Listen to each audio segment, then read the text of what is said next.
সুপ্রিয় বন্ধুরা, বাংলাদেশ কারিগরি শিক্ষা বোর্ডের অধীনে এইচএসসি বিএম শাখার অর্থনীতি ও বাণিজ্যিক ভূগোলের সম্পূর্ণ অ্যাসাইনমেন্টের সমাধান আজকে আমরা তোমাদেরকে দিয়ে দেব। এখানে ক বিভাগে অর্থনীতিতে বলা আছে প্রথম প্রশ্নে অভাব অসীম সম্পদ সীমিত, সীমিত সম্পদ দিয়ে কিভাবে অসীম অভাব পূরণ করা যায় বলে তুমি মনে করো। নির্দেশনা ক নম্বর প্রশ্নে সম্পদ ও অভাব কি লিখবে। বন্ধুরা, সম্পদ কোনো উৎপাদন বা উপকরণ যখন তার উপযোগিতাকে কার্যকর করে মানুষের অভাব মোচন করে বা চাহিদা পূরণ করে তখন তাকে সম্পদ বলে। সম্পদকে বৃহৎ পরিসরে সংজ্ঞায়িত করার সাথে ডেভিড হিউম ও অ্যাডাম স্মিথ কর্মের রাজনৈতিক অর্থনীতির প্রাথমিক আলোচনা সম্পর্কযুক্ত। হিউম যুক্তি দেন যে উৎপাদন বৃদ্ধি ব্যতীত অতিরিক্ত স্বর্ণমূল্য বৃদ্ধি করতে পারে। স্মিথ অবশ্য প্রকৃত সম্পদ বলতে বোঝান যে অতিরিক্ত স্বর্ণ ও রৌপ্য নয়, সমাজে শ্রম ও ভূমির বার্ষিক উৎপাদনই সম্পদ। জন স্টুয়ার্ট মিল অর্থনীতিকে সংজ্ঞায়িত করেন এভাবে: the practical science of production and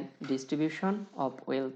অর্থাৎ অর্থনীতি হচ্ছে উৎপাদন ও সম্পদ বন্টনের ব্যবহারিক বিজ্ঞান। এই সংজ্ঞাটি কনসিস অক্সফোর্ড ইংলিশ ডিকশনারি কর্তৃক গৃহীত হয়েছে। এমনকি ভোগের মূলনীতিও এর অন্তর্ভুক্ত হয়নি। মিলের কাছে সম্পদ হচ্ছে গুরুত্বপূর্ণ জিনিসের ভাণ্ডার। সম্পদকে সংজ্ঞায়িত করার ক্ষেত্রে উৎপাদন ও ভোগের উপর বেশি গুরুত্ব আরোপ করা হয়েছে। এই গুরুত্বারোপকে সমালোচকরা মানুষকে নেপথ্য ভূমিকায় রেখে সম্পদের উপর বেশি আলোকপাত করা হয়েছে বলে সমালোচনা করেছেন। উদাহরণ হিসেবে বলা যায় যে জন রাস্কিন রাজনৈতিক অর্থনীতিকে ধনীদের বিজ্ঞান ও জারজ বিজ্ঞান বলে আখ্যায়িত করেছেন। অভাব কোনো দ্রব্য পাওয়ার ইচ্ছা বা আকাঙ্ক্ষাকে অভাব বলে, আর মানুষের বেঁচে থাকার প্রয়োজন থেকে অভাবের সৃষ্টি হয়।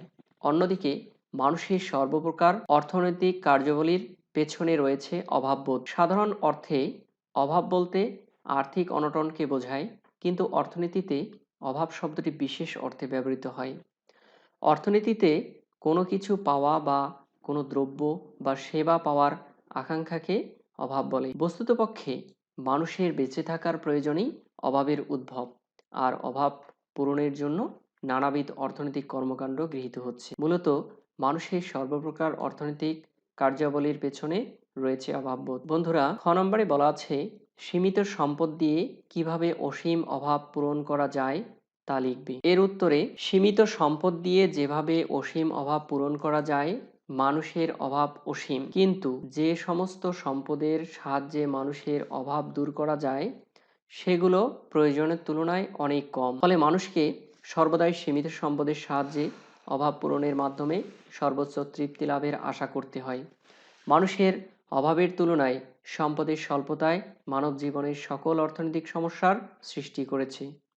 অভাব মোচনের উপকরণগুলো যদি প্রয়োজনের তুলনায় স্বল্প না হতো, যদি চাহিদা মাত্র সব কিছু পাওয়া যেত, তাহলে মানব জীবনে অর্থনৈতিক সমস্যার অস্তিত্ব থাকতো না। অতএব অর্থনৈতিক সমস্যার প্রকৃতি অনুধাবন করতে হলে অভাবের ব্যাপকতা ও সম্পদের সীমাবদ্ধতা সম্পর্কে সুস্পষ্ট ধারণা থাকা প্রয়োজন। অসীম অভাব মানুষের অভাব অসীম। একটি অভাব পূরণ হওয়া মাত্র নতুন আরেকটি অভাব দেখা দেয়।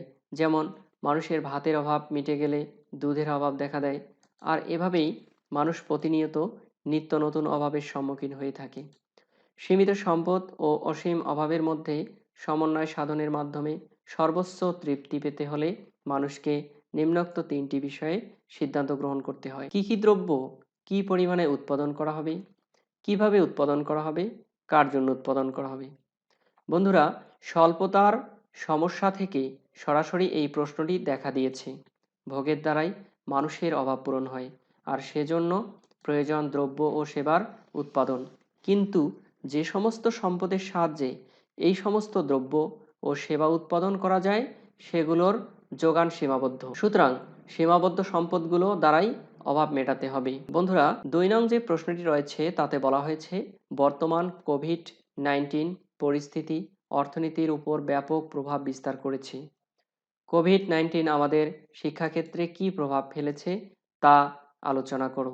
নির্দেশনা ক নম্বরে বলা আছে কোভিড-19 কি লিখবে। এক্ষেত্রে আমরা ক এর উত্তরে বলবো কোভিড-19 হলো নতুন খুঁজে পাওয়া করোনা ভাইরাস থেকে ছড়ানো একটি সংক্রামক রোগ। এই নতুন ভাইরাস এবং রোগটি 2019 সালের ডিসেম্বরে চীনের উহান শহরে মহামারী হওয়ার আগে বিশ্বের কাছে অজানা ছিল। বন্ধুরা, খ নম্বরে বলা আছে কোভিড-19 আমাদের শিক্ষাক্ষেত্রে কি প্রভাব ফেলেছে তা লিখবে। এক্ষেত্রে আমরা লিখতে পারি কোভিড-19 আমাদের শিক্ষাক্ষেত্রে যে প্রভাব ফেলেছে, বর্তমান বিশ্ব এমন একটি পরিস্থিতির মধ্য দিয়ে যাচ্ছে যা বলা বাহুল্য। কোভিড-19 একটি ভাইরাসজনিত একটি সংক্রামক রোগ হওয়ার কারণে বিশ্বের সকল দেশ যেন নাজেহাল হয়ে পড়েছে। হাজার হাজার মানুষ মারা যাচ্ছে। কোভিড-19 ভয়াবহতার জন্য বর্তমানে দেশের সকল শিক্ষা প্রতিষ্ঠান বন্ধ রয়েছে, যার ফলে শিক্ষার্থীরা শিক্ষা প্রতিষ্ঠানে যেতে পারছে না। উচ্চ মাধ্যমিকের পরীক্ষাও নেওয়া সম্ভব হয়নি উক্ত বছরে। সুতরাং বলা যায় কোভিড-19 এর কারণে শিক্ষাক্ষেত্রে অনেক ক্ষতি হয়েছে, যদিও সরকার অ্যাসাইনমেন্টের ভিত্তিতে বর্তমানে শিক্ষা কার্যক্রম চালাচ্ছে। বন্ধুরা, খ বিভাগ বাণিজ্যিক ভূগোলের 1 নম্বর যে প্রশ্নটি রয়েছে, এতে বলা আছে আবহাওয়া ও জলবায়ু দ্বারা কৃষি প্রভাবিত হয়। কৃষির উন্নয়নে প্রযুক্তির ব্যবহার অপরিহার্য। বর্তমানে কৃষির উন্নয়নে কোন কোন প্রযুক্তি ব্যবহারের পক্ষে তুমি সুপারিশ করবে? এক্ষেত্রে নির্দেশনা দেওয়া আছে আবহাওয়া ও জলবায়ু কি লিখবে? বন্ধুরা, বাণিজ্যিক ভূগোলের 1 নম্বর প্রশ্নের উত্তরে কয়ে আমরা লিখব আবহাওয়া কোনো স্থানের স্বল্প সময়ের বায়ুমণ্ডলীর অবস্থা। সাধারণত দিনের এমন রেকর্ডকেই আবহাওয়া বলে। জলবায়ু কোনো স্থানের দীর্ঘ সময়ের আবহাওয়া বা 25 থেকে 30 বছরের আবহাওয়ার উৎপত্তি ভিত্তিতে তৈরি হয় সে স্থানের জলবায়ু। আবহাওয়া নিয়ত পরিবর্তনশীল একটি চলক। কোনো নির্দিষ্ট স্থানের দীর্ঘ সময়ের সাধারণত 20 থেকে 30 বছরের আবহাওয়ার বিভিন্ন অবস্থার গড়পড়তা হিসাবকে জলবায়ু বলে। সাধারণত বৃহৎ এলাকা জুড়ে জলবায়ু নির্ণীত হয়ে থাকে। বন্ধুরা, খ নম্বরে বলা আছে কৃষি প্রযুক্তি কি লিখবে? এক্ষেত্রে আমরা লিখতে পারি কৃষি প্রযুক্তি যে যন্ত্রের সাহায্যে কৃষিকাজ সম্পাদন করা হয় তাকে কৃষি প্রযুক্তি বলা হয়। হাত সরঞ্জাম এবং বিদ্যুতের সরঞ্জাম থেকে শুরু করে ট্রাক্টর এবং অসংখ্য ধরনের খামার সরঞ্জাম যা তারা বেঁধে দেয় বা চালিত করে, বিভিন্ন ধরনের সরঞ্জাম জৈবিক এবং নন জৈবিক কৃষিতে ব্যবহৃত হয়।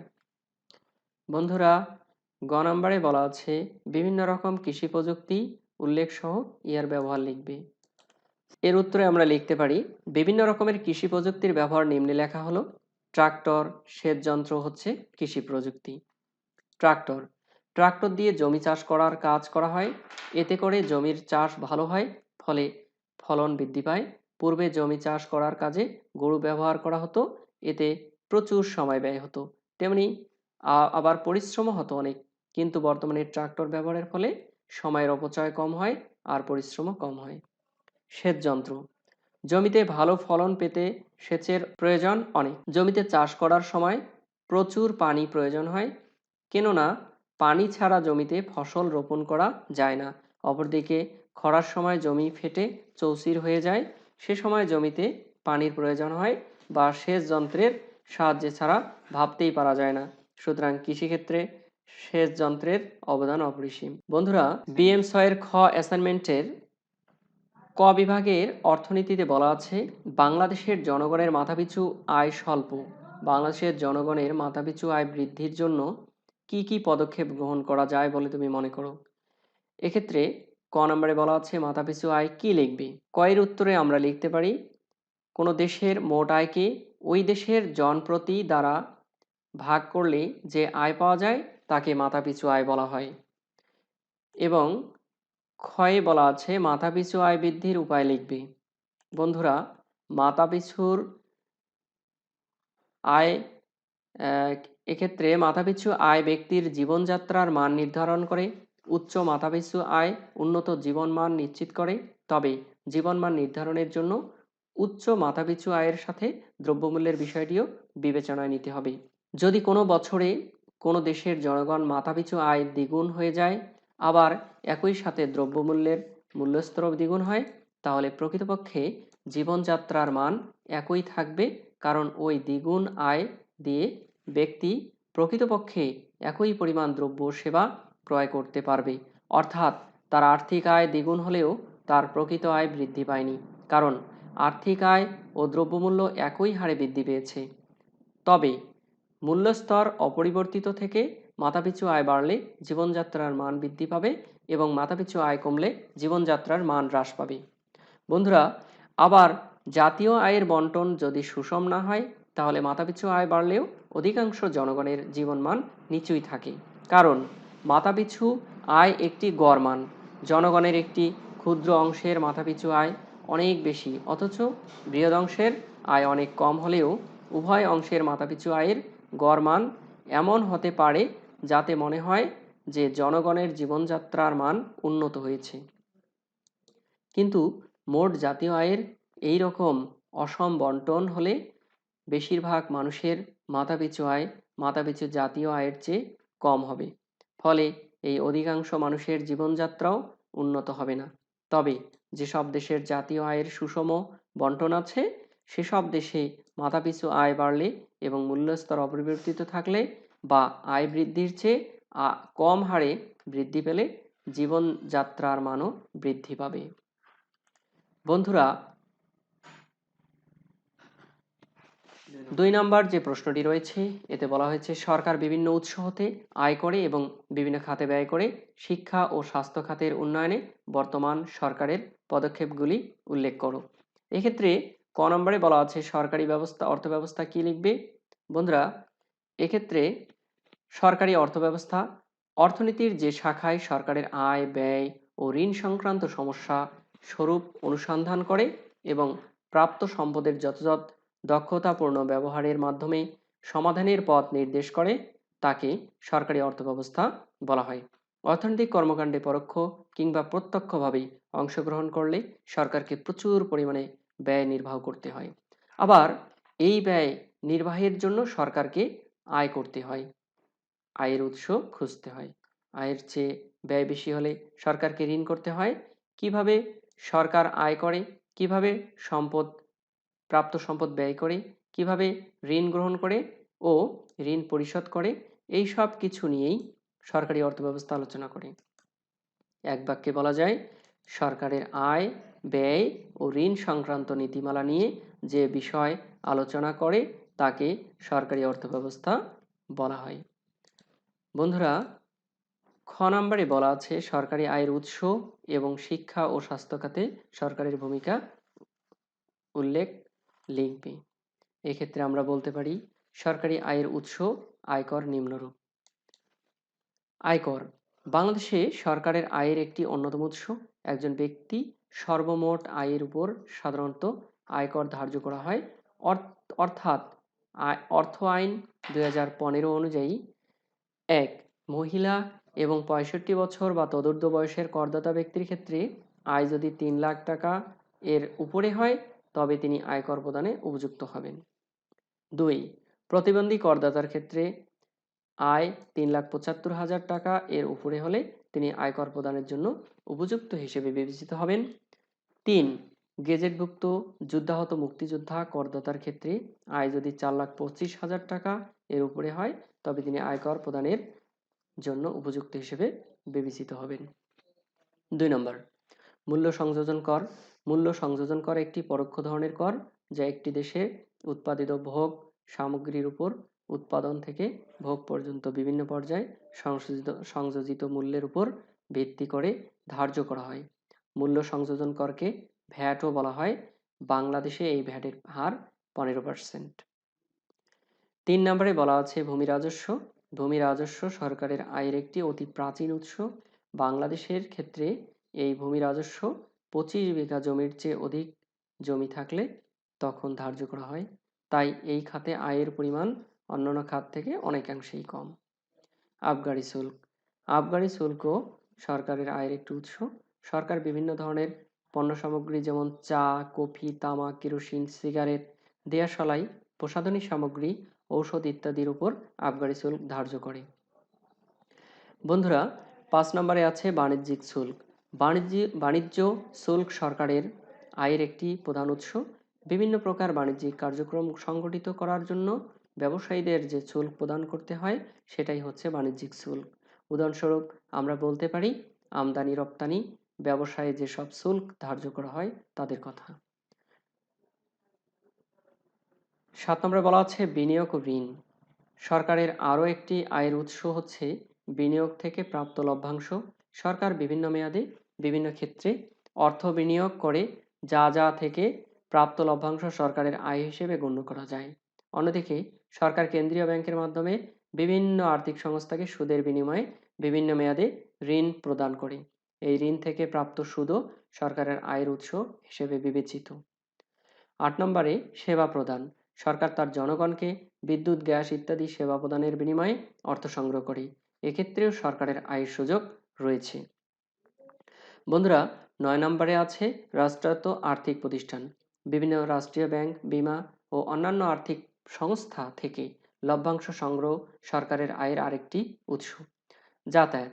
সরকারের আরেকটি আয়ের উৎস হচ্ছে যাতায়াত থেকে সংগৃহীত আয়।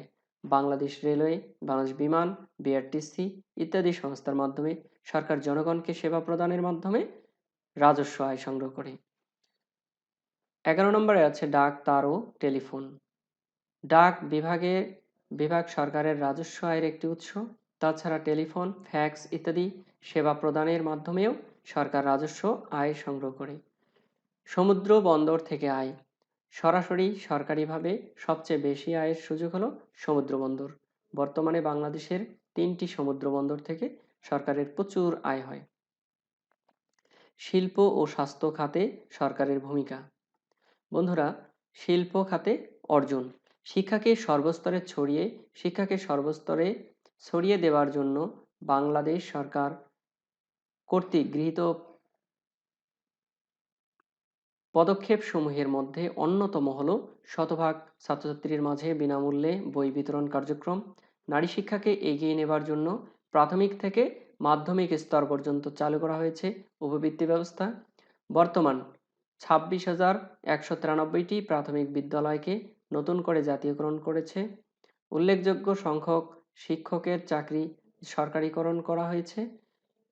1990 সাল এ বিদ্যালয়ে ভর্তি হওয়া শিশুর শতকরা হার ছিল 61, বর্তমানে তা উন্নীত হয়েছে শতকরা 97.7%। স্বাস্থ্যসেবায় সাফল্য। শিশুদের টিকাদান কর্মসূচির সাফল্যের জন্য এক্ষেত্রে বাংলাদেশ বিশ্বে অন্যতম আদর্শ হিসেবে তার স্থান করে নিয়েছে। স্বাস্থ্য খাতকে যুগোপযোগী করতে প্রণয়ন করা হয়েছে জাতীয় স্বাস্থ্য নীতিমালা 2011। তৃণমূল পর্যায়ে দরিদ্র মানুষের স্বাস্থ্যসেবা নিশ্চিত করতে গড়ে তোলা হয়েছে 12,779টি কমিউনিটি ক্লিনিক। 312টি উপজেলা হাসপাতালকে উন্নীত করা হয়েছে 50 শয্যায়। মেডিকেল কলেজ ও জেলা হাসপাতালগুলোতে 2,000 শয্যা সংখ্যা বৃদ্ধি করা হয়েছে। মাতৃ ও শিশু মৃত্যুহার এবং জন্মহার হ্রাস করা সম্ভব হয়েছে উল্লেখযোগ্য হারে। 1990 সালে নবজাতক মৃত্যুর হার 149 থেকে নেমে বর্তমানে দাঁড়িয়েছে 53-তে। স্বাস্থ্যসেবাকে জনগণের দোরগোড়ায় পৌঁছে দেবার লক্ষ্যকে সামনে রেখে নির্মাণ করা হয়েছে নতুন 12টি মেডিকেল কলেজ। নিয়োগ দেওয়া হয়েছে 47,000-এরও বেশি জনশক্তি। বন্ধুরা, খ বিভাগ বাণিজ্যিক ভূগোলে 1 নম্বর যে প্রশ্নটি রয়েছে তাতে বলা হয়েছে বর্তমান ভূমিকম্প একটি অপরিচিত প্রাকৃতিক দুর্যোগ। ভূমিকম্পের ক্ষয়ক্ষতি থেকে রক্ষা পাওয়ার জন্য তুমি কি ধরনের পদক্ষেপ গ্রহণ করবে? নির্দেশনা। ক নম্বর, ভূমিকম্প কি লিখবে? বন্ধুরা, ভূমিকম্প ভূ অভ্যন্তরীণ শিলায় পীড়নের জন্য যে শক্তির সঞ্চয় ঘটে, সেই শক্তির হঠাৎ মুক্তি ঘটলে ভূপৃষ্ঠ ক্ষণিকের জন্য কেঁপে ওঠে এবং ভূত্বকের কিছু অংশ আন্দোলিত হয়। এই রূপ আকস্মিক ও ক্ষণস্থায়ী কম্পনকে ভূমিকম্প বলে। খ নম্বরে বলা আছে ভূমিকম্পে কি ধরনের ক্ষয়ক্ষতি হয় তা উল্লেখ সহ ক্ষয়ক্ষতি রোধে কি কি করণীয় লিখবে। বন্ধুরা, ভূমিকম্পে কি কি ক্ষতি হতে পারে এবং করণীয় তা নিম্নে আলোচনা করা হলো। ভূমিকম্পে যে ক্ষতি হতে পারে। 1 নম্বর, সমুদ্রতল বা উপকূলের উত্থান বা অবনমন। ভূমিকম্পের ফলে সমুদ্রতলের কিছু অংশ উপরে উঠে যেতে বা নিচে বসে যেতে পারে। যেমন 1914 সালে এক তীব্র ভূমিকম্পের ফলে জাপান সংলগ্ন সাগামি উপসাগরে কিছু অংশ প্রায় 125 মিটার উপরে উঠে গিয়েছিল এবং কিছু অংশ প্রায় 300 মিটার নিচে বসে যায়। এছাড়া 1899 সালে উত্তর আমেরিকার আলাস্কা উপকূলের কিছু অংশ ভূমিকম্পের ফলে প্রায় 16 মিটার উপরে উঠে গিয়েছিল। 2 নম্বর, ভূত্বকে চ্যুতি, ফাটল ও ভাঁজ সৃষ্টি। তীব্র ভূমিকম্পের ফলে ভূত্বকে চ্যুতি, ফাটল ও ভাঁজ সৃষ্টি হতে পারে। অনেক সময় বিস্তৃত এলাকা বসেও যায়। 3 নম্বর, সুনামি সৃষ্টি। সমুদ্রের তলদেশে ভূমিকম্প হলে কম্পমান সমুদ্রে যে প্রবল তরঙ্গজনিত ঢেউ এর সৃষ্টি হয়, সেই বিশালকৃতি সামুদ্রিক ঢেউকে বলে সুনামি। যেমন 2004 সালের 26শে ডিসেম্বর ইন্দোনেশিয়ার সুমাত্রা ও ভারতের আন্দামান দ্বীপ সংলগ্ন ভারত মহাসাগরে তলদেশে তীব্র ভূমিকম্পের ফলে যে সুউচ্চ সুনামির সৃষ্টি হয়েছিল, তার ফলে ব্যাপক ক্ষয়ক্ষতি হয় এবং উপকূলবর্তী দেশগুলির 2 লক্ষের বেশি মানুষ প্রাণ হারায়। 4 নম্বরে বলা হয়েছে হিমানি সম্প্রপাত ও ধস সৃষ্টি। পার্বত্য অঞ্চলের প্রবল ভূমিকম্পে ধস নামে বা হিমানি সম্প্রপাতের সৃষ্টি হয়। 1991 সালের 19শে অক্টোবর উত্তরপ্রদেশের গাড়োয়াল হিমালয় অঞ্চলের মালি এবং উত্তর কাশীতে যে বিধ্বংসী ভূমিকম্প হয়েছিল, তার ফলে বড় বারাতে ধস নামে এবং বহু গ্রাম ধ্বংস হয়ে যায়।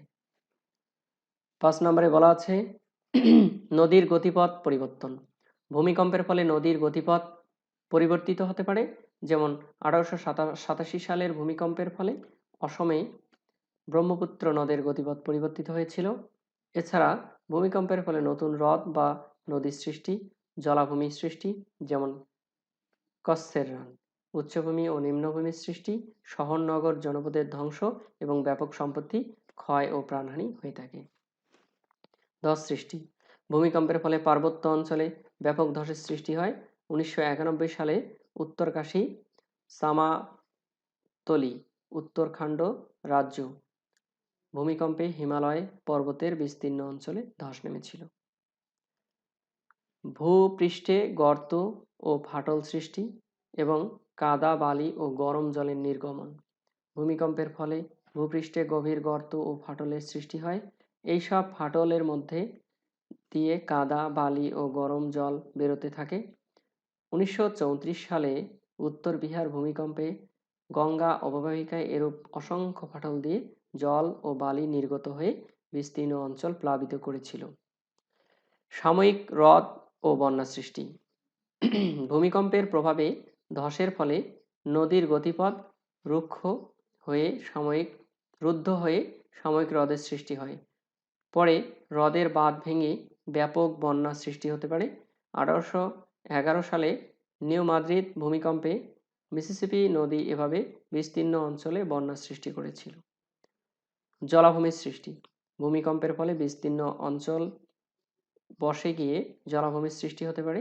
1819 সালে কচ্ছ ভূমিকম্পে কচ্ছের রণ অঞ্চল বসে গিয়ে জলাভূমির সৃষ্টি হয়েছিল।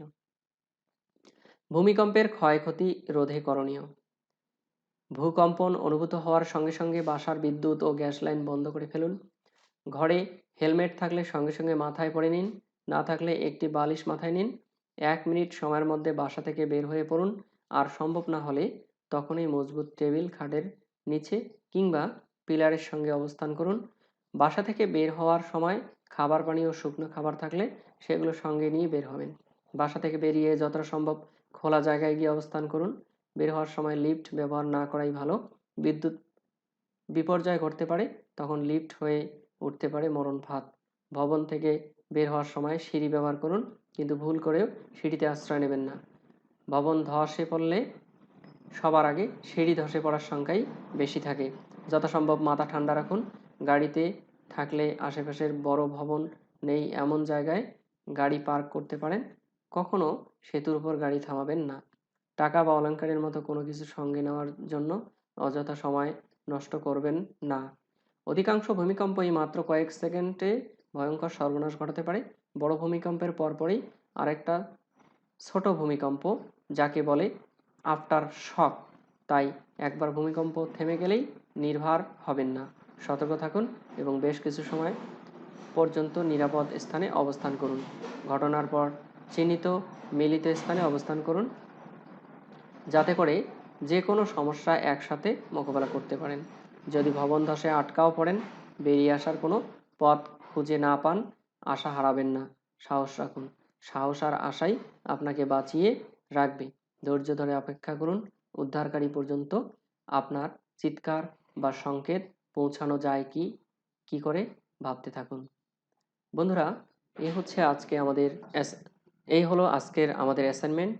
যদি ভিডিওটি ভালো লাগে তাহলে সাবস্ক্রাইব করে রাখবেন এবং লাইক দিয়ে আমাদের পাশে থাকবেন। ধন্যবাদ।